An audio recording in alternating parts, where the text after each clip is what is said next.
중요한 것은 몸의 균형도 필요하고요. 마음의 균형이 잡히면은 몸의 균형이 잡히느냐 그건 아니에요. 마음 따로 몸 따로라고 그랬잖아요. 그래서 수행도 해야 되고 기도도 해야지만은 여러분들이 운동도 하셔야 돼요.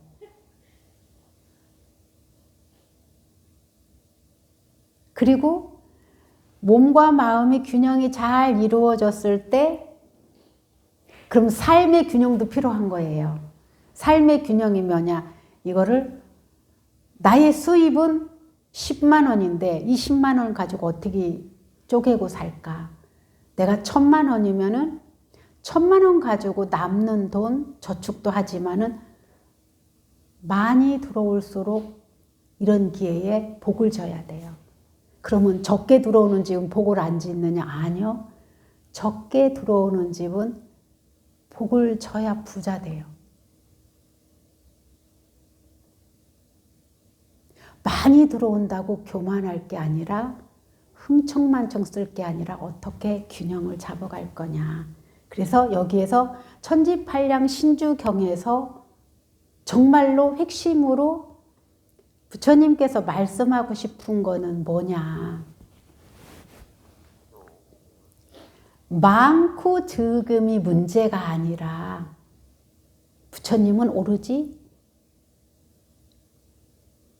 마음의 균형을 말씀하셨어요. 마음의 균형. 그럼 부처님은 마음만 균형 잡으라고 강조하시고 몸의 균형은 잡지 말라고 그러냐? 그렇지 않았어요. 우리가 수행할 때 윗바사나 수행자들은 거의 다 1시간 앉으면 1시간 명상, 걷기 명상하게 되어 있어요. 경행하게 되어 있어요. 미얀마에 가보면은요, 제가 정말로 인상 깊었던 한 분이 계시는데, 그분은 베트남 스님이세요. 미얀마에서 만나. 키가 한 180, 훌쭉해요. 날씬해가지고. 근데 제가 이렇게 경행하면서 다른 분들은 막 이렇게 옆 사람과 이야기 나누고 이렇게 서로 자연스럽게 하는데 이 스님은 늘 혼자 걸어요. 그래서 저도 이제 늘 저는 여기서 주지를 살다 보니까 밖에 나가면은 수행센터 가면 오로지 혼자 있으려고 많이 해요. 그리고 핸드폰도 이런 때 안 받으려고 해요. 제 일탈에서 벗어나서 오롯하게 제 시간을 가지면서 저를 다듬고 버릴 건 버리고 취할 건 취하는 정리 시간이니까.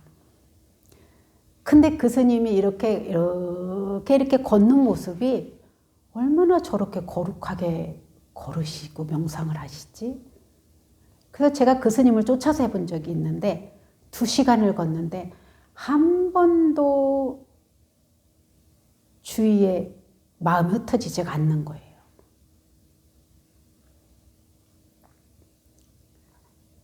그랬는데 거기에 가서 핸드폰이 터지지도 않지만 그때 당시엔 안 터졌어요. 쓸 수도 없어요. 어떻게 하면 저걸 사진을 찍지? 그랬는데 핸드폰을 껴보니까 사진은 찍을 수 있는 거예요. 통화는 안 돼도. 그래서 제가 한 번은 사진을 찍으려고 그 다음날 또 경행을 하면서 봤는데 그때가 2시가 넘었는데 우리가 2시에 정진하려면 거의 다 졸거든요. 많이들 졸아요. 근데 저는 2시에 제가 몸이 안 좋은 상태, 제가 한국에서 주지하면서 쓰러져서 몸이 회복이 안 된 상태에서 제가 몸도 회복하고 마음도 회복하려고 갔던 상태라서 뭐 더 말할 수 없이 졸린데 이 시간이 아까운 거예요. 왜? 주지 사는 소임까지 다 놓고 왔으면서 내가 졸기가 남아있는 대중들한테도 너무 미안하고 내가 이 시간을 보람되게 보내야 되겠다 싶어서 걷는데 그날도 또 2시부터 제가 한 2시 반에 나갔는데 그 스님은 벌써 2시부터 걸었던 것 같아요. 4시까지 걷는데 막 가서 핸드폰을 갖다가 이제 뒷모습을 찍고 이제 그러고 그 스님이 돌아오면서 나도 계속 알아차림하면서 걸으면서 이렇게 마주쳤어요. 근데 정말로 아무 티 없이 빙그레 웃는 그 모습. 제 속으로 뭐라고 되냐. 알아 아니다. 이렇게 딱 나도 모르게 생각이 드는 거예요. 그래서 코리안이라고 한국 사람이라고 그랬더니 베트남 이렇게 영어는 잘 못하시는 것 같아요. 이렇게 하면서 그래서 BAP 이거를 하시는 거예요. 행복하세요. 그래서 저도 따라서 BAP 이렇게 했는데 저 먼저 오고 그 스님의 수행이 궁금해서 나중에 계속 물으니까 거기서 만 5년을 있다가 가셔서 베트남으로 안 들어가고 지금 홍콩에서 수행센터를 하고 계신다 해요. 베트남에서는 종교 활동이 우리나라처럼 자유롭지 못해요, 아직. 예. 그래서 그 스님을 꼭 만나보고 싶은 스님, 지금 현재로서는 어느 선지식보다도 얼마만큼 진전이 있을까? 그래서 막 수소문을 해서 이렇게 저는 한국말로 하고 거기는 베트남 영어로 쓰고 말이 안 통하는 이거를 갖고 해보는데 그 느껴지는 힘이 있잖아요. 느껴지는 거. 말은 안 통하는데 떠듬떠듬 한국말을 또 하긴 해요. 안녕하세요. 고맙습니다. 뭐 이렇게 하는데 그 느껴지는. 그래서 이게 마음의 균형이라는 것은 꼭 굳이 내가 안 나타내려고 해도 나타내는 게 마음의 균형이다. 어떻게? 여기 천지팔량 신주경에 나온 대로 들어간 바도 수행에 깊이 들어간 바도 없고 나온 바도 없고 얻었다는 것도 없고 얻지 못했다는 마음도 얻을 만큼 텅 비어있는 알아차림, 매 순간 알아차림이 있는 이게 열반이다. 이제 여기에 강조한 거예요. 그러기 위해서 좋은 날, 나쁜 날 굳이 필요하지 않다. 그 정도로 단계에 가면 좋은 일, 나쁜 일 중요한 게 아니다. 뭐냐? 선악의 결과는 분명히 있으니 복져라 이거예요. 이게 여기에서. 이해 가시죠? 네, 포인트를 잡아보면 그렇더라고요. 이제 향과 꽃으로 공양하기를 이 경전에도 부처님께 하듯이 했다. 그래서 어느 세상에서 어느 나라의 세상에서 많은 이들이 안욕따라 삼약삼보리의 마음을 내서 성불했다. 안욕따라 삼약삼보리의 마음은 무슨 마음일까요?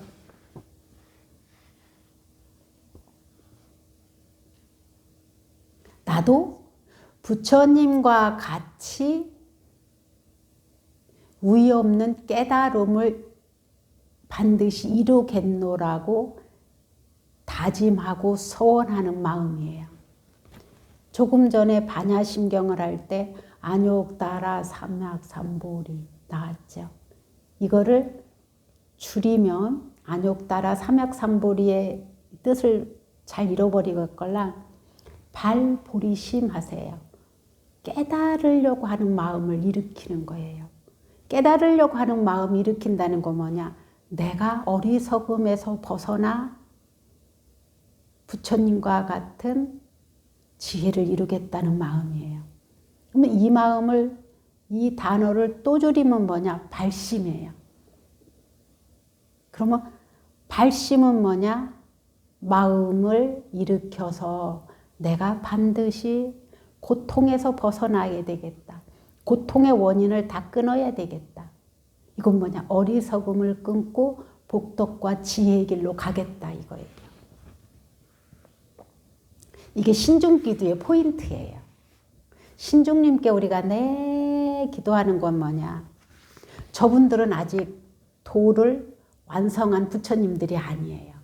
근데 우리들의 세계 속에서 같이 살면서 우리들의 마음을 너무 많이 잘 알아요. 당신들도 아직 깨달음을 이룬 게 아니라서. 그래서 우리들을 통해서 저분들은 복덕과 지혜를 닦는 거예요. 복을 짓는 거예요.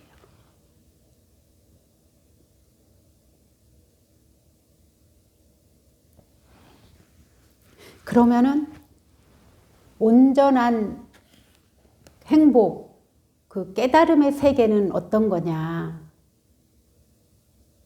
깨달음의 세계는 궁금하지 않아요? 날마다 좋은 날인 거예요.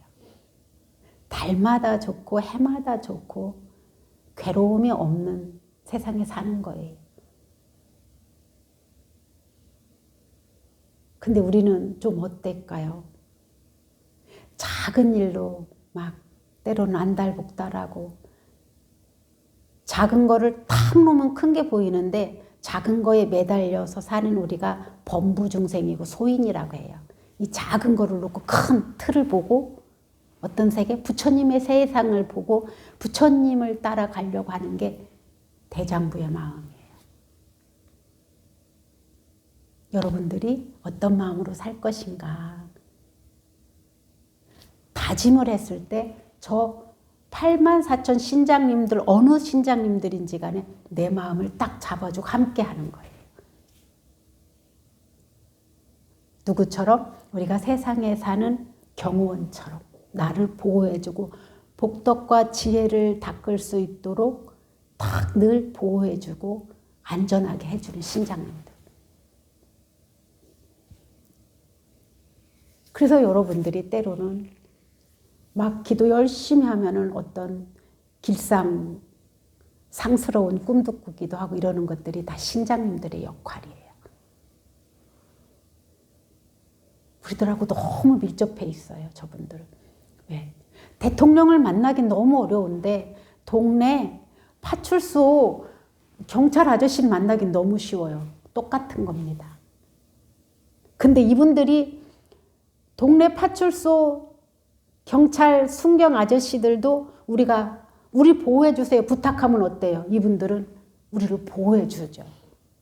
그래서 작은 일로 작은 마음으로 냈는데도 이게 이분들이 어떤 역할에 따라서 부탁하고 어떻고 대통령까지 가게 되죠.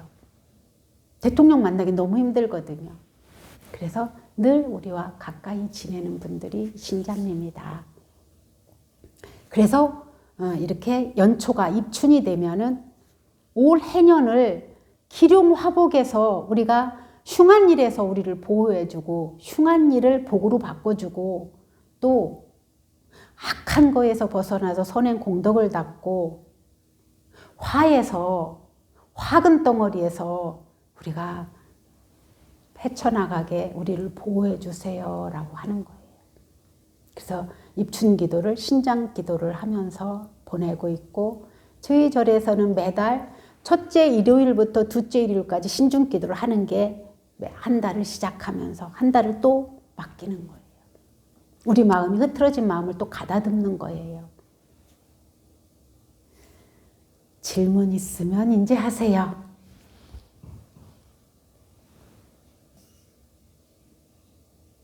조금 이상한 질문일 수도 있는 네, 건데 여쭤봐도 될지 안 여쭤봐도 잘 모르겠어요. 아무 관계 없어요. 좀 생각을 해야 될 것 같아요. 갑자기 떠오르는 게 그렇게 뭐에 얽매이고 뭐 삼재다 내가 뭐 이러니까 삼재니까 뭐 힘들 거다 막 이런 생각에 이런 거에 막 갇혀있지 말라고 그러잖아요. 그럼 굳이 막 삼재니까 삼재를 풀고 삼재 아닌 분들을 막 이렇게 하고 그런 것도 필요 없는 건가? 없는 거 아닐까요? 여러분들은 내가 안 좋다 어디 가서 물어봤는데 안 좋다 나 걸림 없어요? 내 아들이 올해는 교통사고 날 확률이 아주 높다 이런 말 들었을 때 아무렇지 않아요? 그거는 아닌데 이제 그런 생각에서 자유로워지는 방법 아무렇지 않기 때문에 지금 복을 짓고 기도하는 거예요. 그러나 이러한 도리와 이치를 수행해서 그 단계에 가라는 거예요. 복을 짓고 선행을 통하고 이 마음을 닦아서 그럼 뭐 그걸 꼭 이렇게 그 삼재이고 뭐 나한테 이렇게 안 좋은 운이고 이래서 그것 때문에 뭘 한다기보다는 네. 내가 복을 짓고 네. 이제 보시공덕을 지어서 네. 나중에는 정말 그런 어떤 생각이나 그런 헛된 그런 개념조차 갖지 않는 그런 세계로 가라 그런 뜻이라고요? 제가 며칠 전에 말씀드렸듯이 삼재 아닌 사람은 왜 그럼 나빠요? 삼재인 사람만 나쁘던가요? 그건 아니죠. 그러니까요. 그러면 근데 삼재인 사람은 다 나쁘던가요? 그 어떤 거에 따라서 이렇게 그럴까요? 여기 경전에 나와 있대요. 뭐에 따라서? 복이 있고 없고에 따라서. 농명 네. 또 지혜가 있고 없고에 따라서. 그런데 우리는 부처님과 같이 복덕이 들어하지 않기 때문에 계속 이런 기회를 통해서 나쁜 것은 복을 지어서 소멸하고 내가 괴롭고 힘든 것은 이 복을 통해서 더 지혜를 닦아서 여기서 벗어나고 이런 거를 말하는 거예요. 여기서. 이거를 할 때도 마음에 예. 나 뭐 힘들 거니까 이거 안 됐으면 좋겠어 막 이런 마음보다는 뭐 그런 것도 없지는 않겠지만 좀 더 큰 마음으로 이런 거를 하는 게 더 좋겠네요. 그렇죠. 내가 큰일 났네 이거 오빠 피해갔으면 좋겠어 막 이런 오로지 그런 생각만 하지 말고 이게 아무리 온난화가 됐다고 하더라도 기후가 겨울이 안 춥던가요? 아무리 세상이 변한다고 그래도 추위와 더위가 없어질까요? 그러면 뭐냐? 그때 대처하라는 거죠.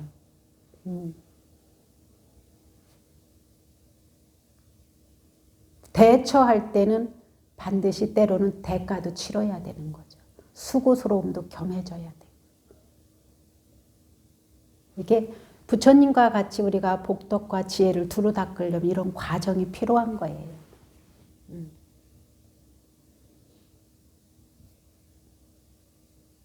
저도 누군가가 스님 뭐가 올해는 어떻게 저거 안 될 것 같아 어쩌고 그러면 걱정이 되죠.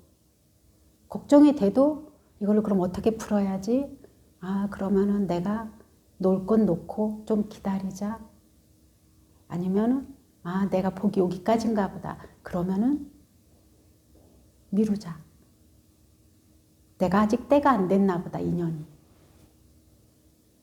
그러지 막 그걸 안 되는 거를 되게 끔하려고 하지 않아요. 차라리 그때는 좀 일이 그럴 때는 차라리 기도와 수행에 더 전념하고 더 쉬어주죠. 마음을. 거기에 치달리지 않고. 그리고 가능하면은 기도하고 수행할 때 사중 형편이 그래도 어딘가는 복을 지으려고 하죠. 아, 내가 복이 부족하니까. 왜? 저 혼자 이 도량을 이끄는 건 아니지만은 제가 주가 돼서 돌아가니까. 주가 돼서 돌아가는 제가 복이 없으면 이 도량이 박복해지니까. 이렇게 쓰는 거죠, 저는. 저 같은 경우에.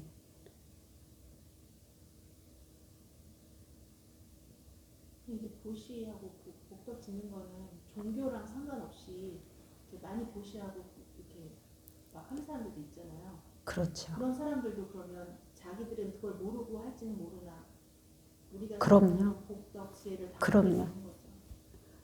지혜는 모르는데 복은 갖추게 되죠. 근데 어떤 마음으로 하느냐가 중요하죠. 막 내가 져놓고 그거를 명예로 쓸 거냐, 정치적으로 이용할 거냐, 아니면 내가 무엇을 얻기 위해서 한다면 그것도 이미 진 복은 목적이 어땠든 간에 도움이 되죠. 이 복이 바탕이 되죠. 바탕이 됩니다. 어떻게 그러나 이것을 선하게 쓸 건지 악하게 쓸 건지에 따라서 결과는 또 다르겠죠. 그 복을 가지고. 자, 질문 있습니까? 질문이 없으면 이제 천지팔량 신주경 지난주 일요일부터 오늘까지 독송을 해서 마치도록 하겠습니다. 네, 내일은 해양하겠습니다. 고맙습니다.